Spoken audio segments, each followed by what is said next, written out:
You have walked the wilds of Kakabad, through Kar and the spiteful Baklands, all the way into Mampang.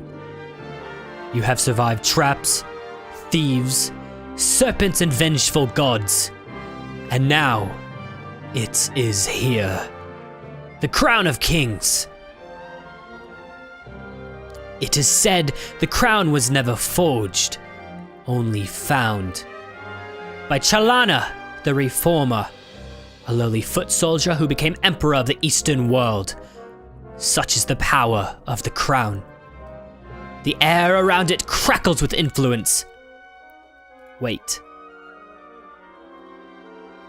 The crown sits unguarded on a pedestal of light. After so many hardships, can it really be so simple? Or is this yet another deception? Sure enough, as soon as you think it, the image of the crown begins to flicker. You turn about to see something approaching. It's a trap! And startle yourself awake. You are alone, exhausted in the little hut in the outpost settlement. Your unimaginable journey is not even a single step begun.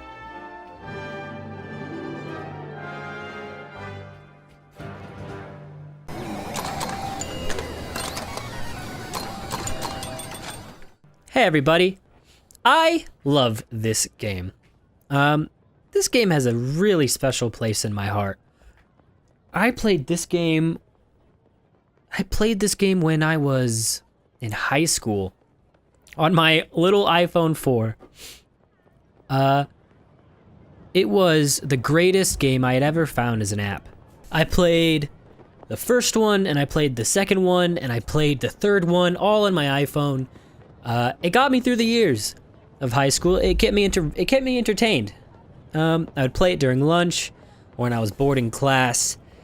It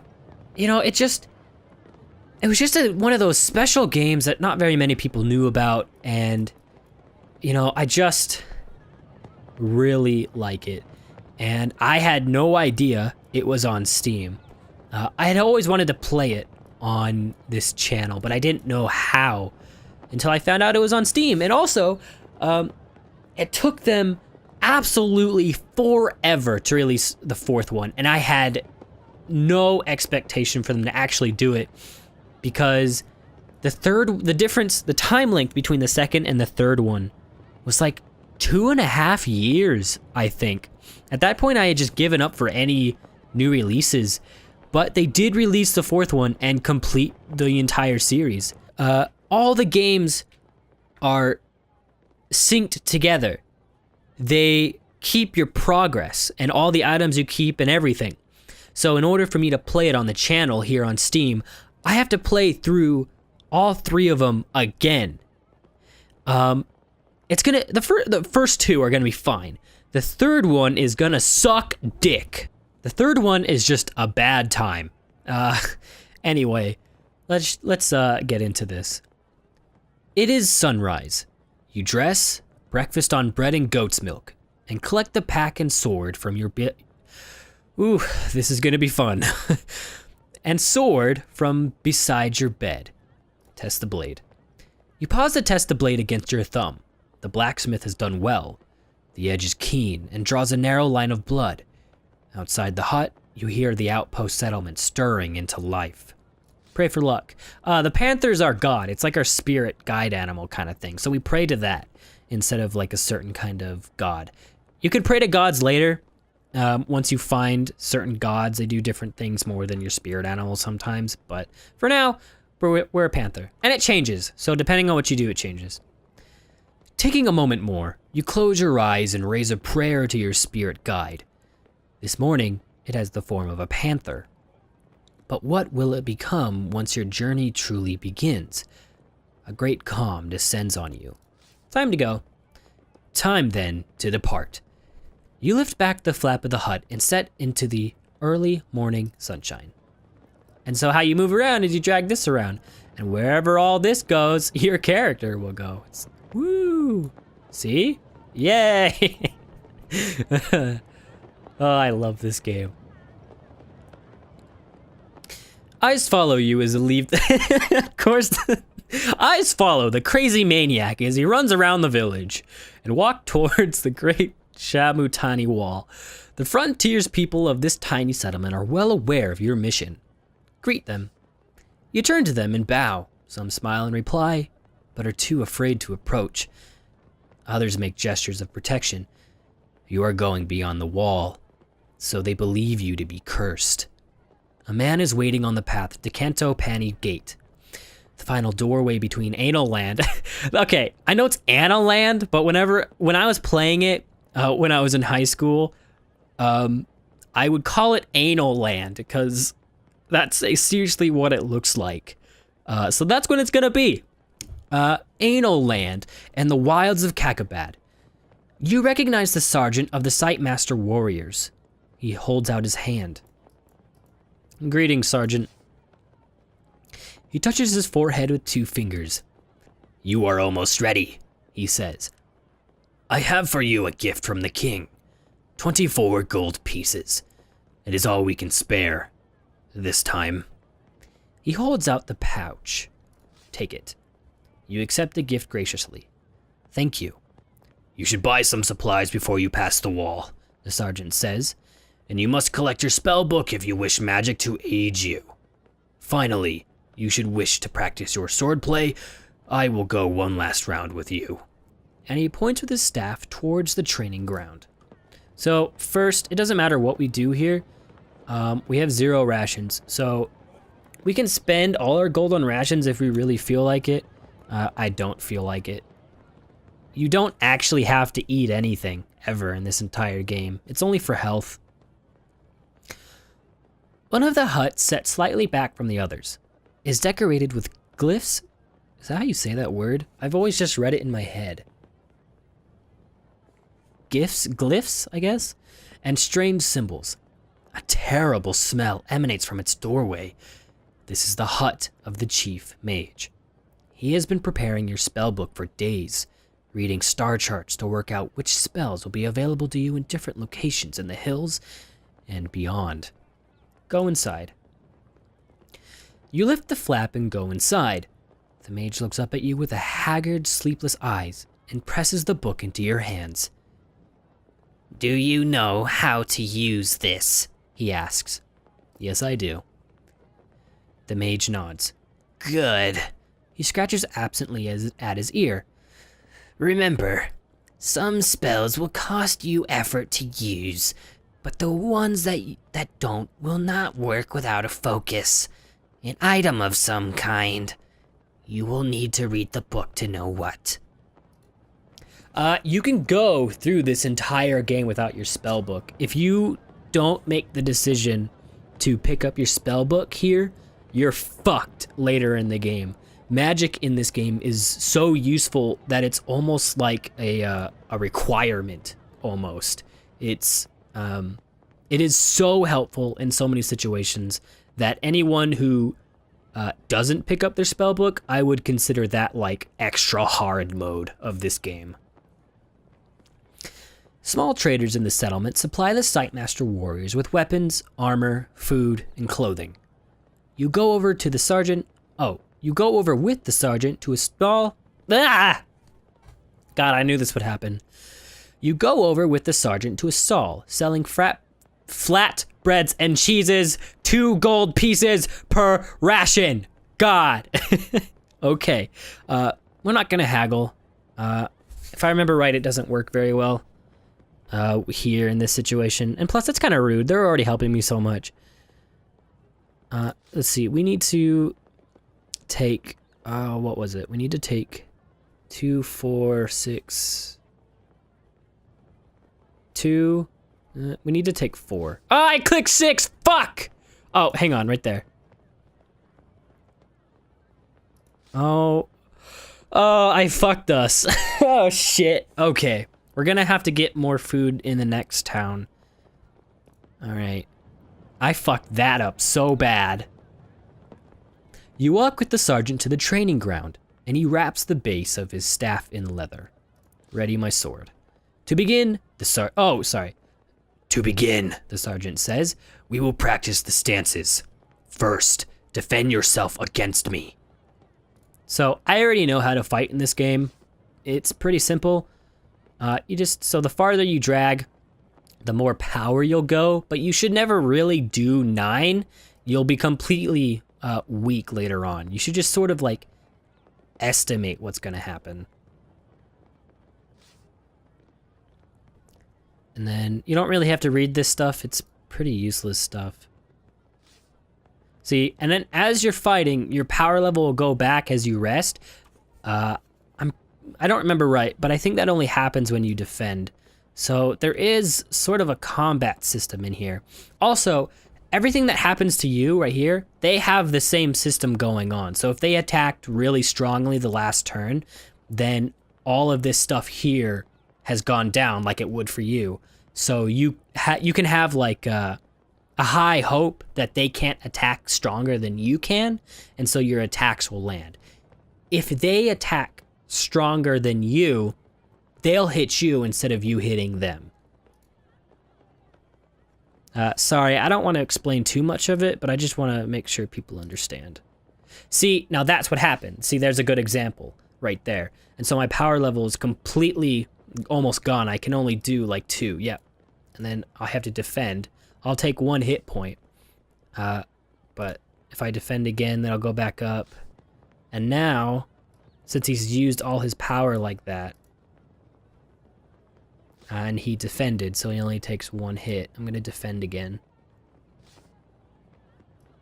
And then I'm going to attack. Oh, shit. I never said I was good at this. Oh, God. It really is just... part of it really is just chance. Like, you can try to work around this system because you both are on the same combat system. Part of it is knowing how the system works, and another part of it is just chance and luck, really. So now we can leave. Everything's sort of done here. You reach the foot of the mighty gate. It is sealed. The sergeant places one hand on the wood. The gate has been locked for some time to deter raiders, he tells you. But you will have no difficulty. The stars in this place allow the DOP spell, or DOP, allow the DOP spell to be crafted, and he stands back. So DOP is a locksmith skill. It unlocks anything. Anything that's not protected against magic, that is. You weave the spell. One by one, the great tumblers of the door begin to creak and groan.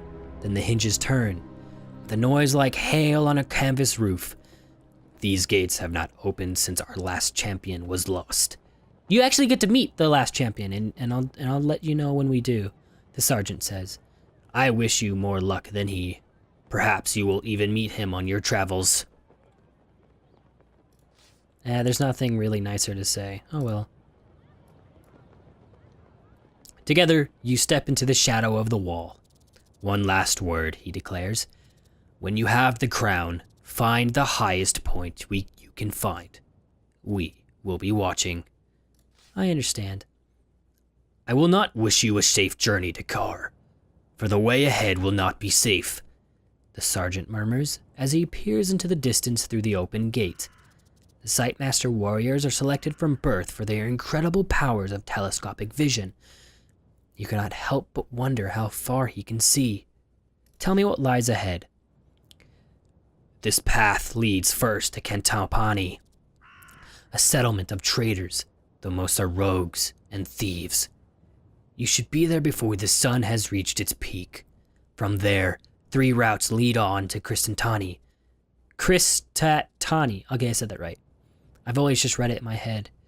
But no single route is safe. Kakabad is a land of devils. And beyond Kar? I cannot see so far, he says.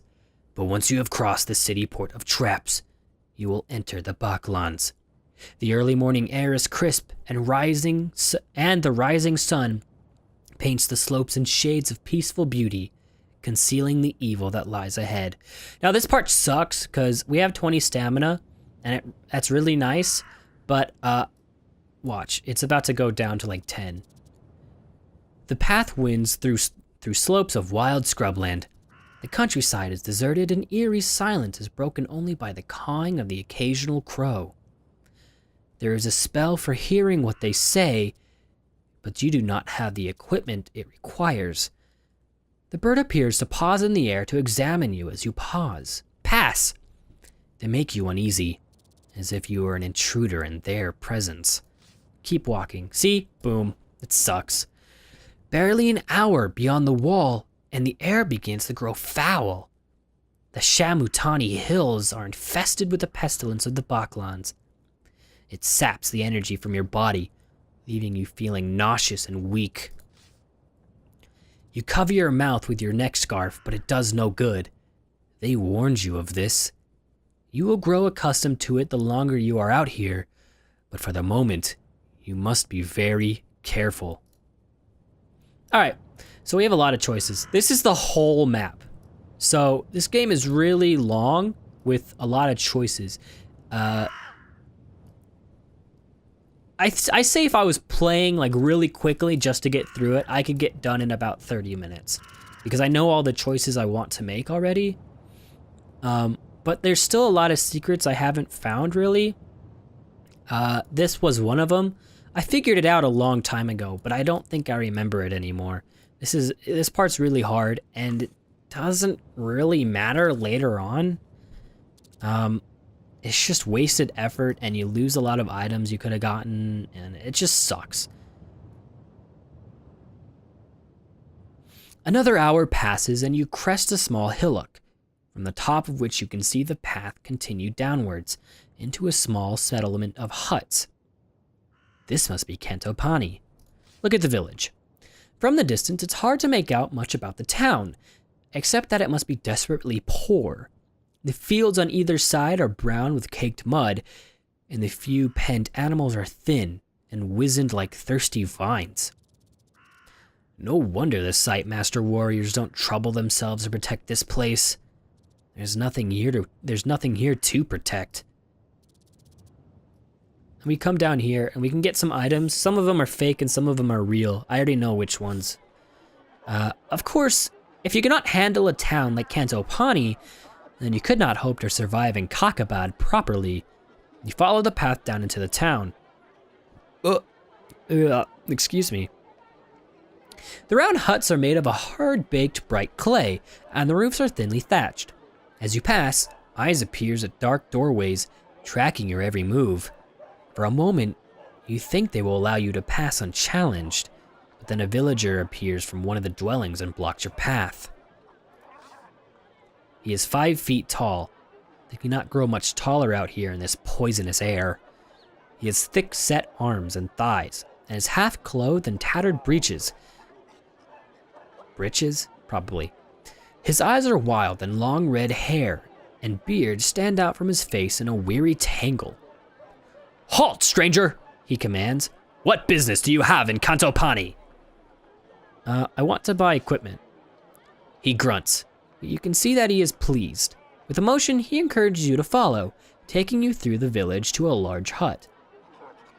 And this is their store. "Please sit. I'll show you what little I have." Sit down. He quickly hustles the villager out of the door as you sit. The man wags a finger. "Wait there." He disappears for a moment into a side room. You wait. The merchant returns, carrying a large box. "For you," he declares, moving his hands as he speaks. "You've come to the right place. This collection, the very best. Our most strange and interesting artifacts. Collected from other travelers who have come this way." He begins to lay the items out in front of you, treating each with great care. You have 20 gold pieces to spend, but is there anything here you'd want to buy? See, so the musical pipe, we need that for magic. The jewel. See, we'll click on the jewel. You reach for the large jewel in the center of the box, but he stays your hand. "Please," he says. "It is too valuable to let you handle. 10 gold pieces."